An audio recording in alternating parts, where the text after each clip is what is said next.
चलिए आज मैं आपको एक नए टाइप का और क्वेश्चन समझाता हूँ। टाइप ऑफ क्वेश्चन देखिए स्क्रीन में लिखा हुआ है, integration of D x upon a sine x plus b cos x. Integration of D x upon a sine x plus b cos x, इस टाइप का हमारा सवाल है। इस टाइप के क्वेश्चन को सॉल्व करने के लिए हम लोग क्या करेंगे, देखिए सबसे पहले हम लोग जो हमारा रूल है उसको देख लेते हैं। Divide and multiply by under root A square plus B square. Divide and multiply by under root A square plus B square मतलब ये है, ये आपका यहाँ पर साइन एक्स का जो कोप्शेंट ए है और कॉस एक्स का कोप्शेंट क्या है, बी है।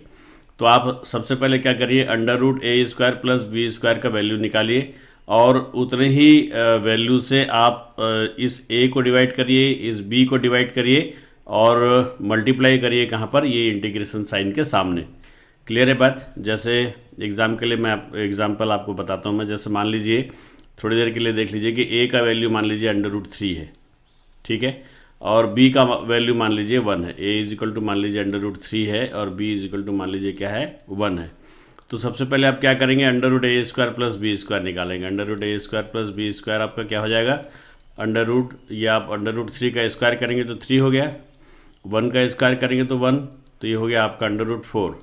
और अंडर रूट 4 मतलब कितना होता है, 2 होता है।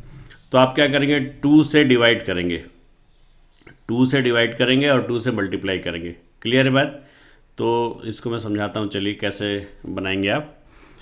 एक क्वेश्चन लेके हम लोग इसको समझने की कोशिश करते हैं। देखिए हमारा एग्जांपल है, evaluate integration of D x upon sine x plus under root 3 cos x. तो इसमें देखिए ए का वैल्यू कितना है, जो अपन रूल बताया उसके अनुसार ए आपका यहाँ पर कितना है, देखिए 1 है, और बी कितना है आपका, देखिए अंडर रूट 3 है, ठीक है। तो सबसे पहले आप निकालेंगे अंडर रूट ए square plus B square, under root ए स्क्वायर प्लस बी स्क्वायर।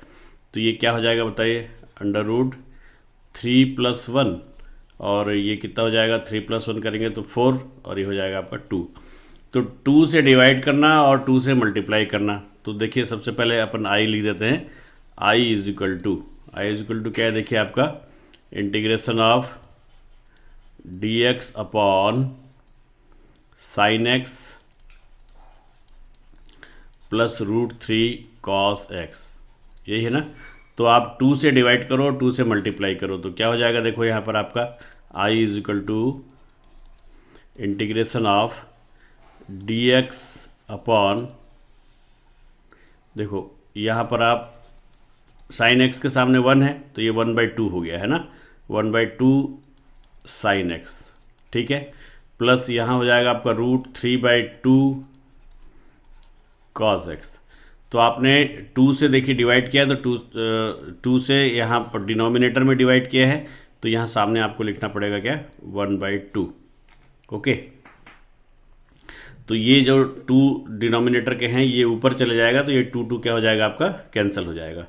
तो समझ में आ गया बात। अंडर रूट ए स्क्वायर प्लस बी स्क्वायर से आपको क्या करना है, अंडर रूट ए स्क्वायर प्लस बी स्क्वायर आपका 2 आया, तो 2 से आप क्या करेंगे, डिनोमिनेटर में डिवाइड करेंगे और न्यूमरेटर में डिवाइड करेंगे। कहने का आशा ये है कि अगर 2 आता है तो 1/2 से आप साइन एक्स और कॉस एक्स में मल्टीप्लाई करेंगे, और 1/2 से इंटीग्रेशन के साइन के सामने भी आप मल्टीप्लाई करेंगे। तो फाइनली क्या होगा, इन दोनों में से 1/2 अगर आप बाहर निकालो तो इस 1/2 से कैंसिल हो जाएगा, तो कोई प्रभाव नहीं पड़ेगा। क्लियर है बात, याद रहेगा ना। बहुत बढ़िया सवाल है ये। देखिए आगे बनाते हैं कैसे बनेगा।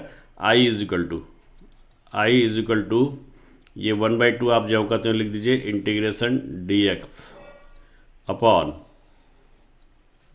अब ये देखिए 1/2 है यहाँ पर, ये 1/2 के स्थान पे आप क्या रख सकते हैं, cos 60 रख सकते हैं। क्या रख सकते हैं, cos 60, या cos 60 को हम cos π/3 भी बोल सकते हैं। तो देखिए मैं लिखता हूँ यहाँ पर sin x, पहले मैं लिख देता हूँ sin x, और 1/2 की जगह क्या लिख देता हूँ मैं, cos π/3 लिख देता हूँ, cos π/3। ये cos π/3 किसके जगह लिखा, 1/2 की जगह, है ना। cos π/3 मतलब cos 60, और cos 60 का मतलब 1/2 होता है, इसलिए मैंने 1/2 की जगह क्या रख दिया, cos π/3 रख दिया, ठीक है।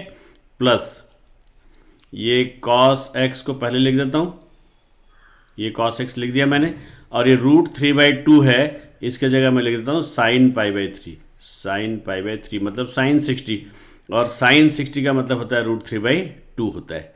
ठीक है, समझ में आ गया बात। फिर से एक बार देख लीजिए, ये साइन एक्स को मैंने जो कहते हैं साइन एक्स लिख दिया है, और 1/2 की जगह मैंने क्या लिख दिया, कॉस π/3 यानी कॉस 60, यानी कॉस 60 का मतलब क्या होता है 1/2 होता है। ठीक है, ये प्लस का प्लस, फिर मैंने कॉस एक्स को जो कहते हैं यहाँ पर लिख दिया, और √3/2 जो है इसकी जगह क्या लिख दिया मैंने, साइन π/3।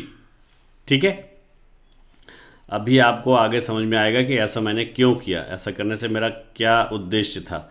देखिए ध्यान से, अब यहाँ पर देखिए ये है आपका sign A cos B plus cos A sine B.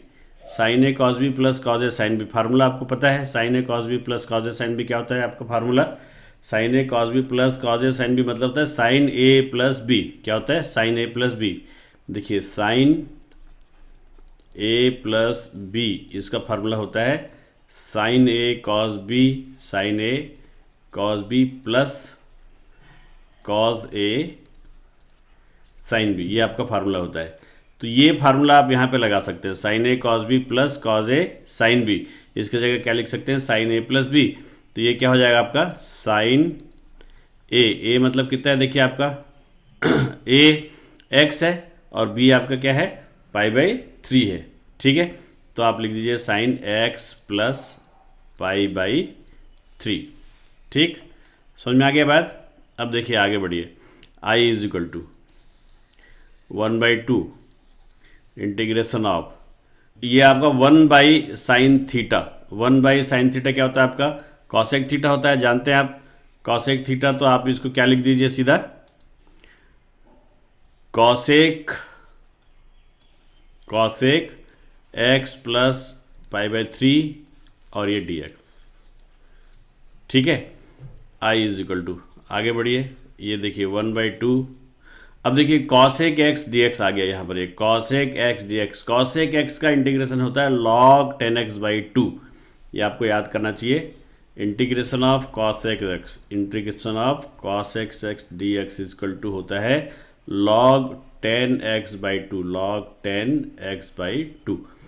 Integration of cosec x क्या होता है, log 10x/2। तो ये फार्मूला यहाँ पर रख दीजिए आप, क्या हो जाएगा देखिए, log 10x/2 रखने से log है ना 10 और x/2, तो x/2 करेंगे ना यहाँ पर, ये देखिए क्या आ जाएगा, x/2 हो जाएगा, और ये हो जाएगा आपका π/6। क्या हो जाएगा, π/6, मतलब x प्लस π/3 दोनों में हमने 2 से डिवाइड किया, तो ये x/2 हो गया और ये कितना हो गया, 6 हो गया, और एक कांस्टेंट जोड़ दीजिए c।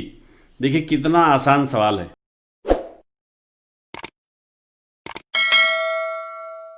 बहुत ही आसानी से बन गया। तो सिंपल आपको क्या याद रखना है, साइन एक्स का जो कोएफिशिएंट है a और कॉस एक्स का जो कोएफिशिएंट है √3, तो हमने निकाला क्या, √a² प्लस b² निकाल दिया, इसका वैल्यू कितना आ गया 2। तो हमको क्या करना है, 2 से डिवाइड और 2 से मल्टीप्लाई करना है।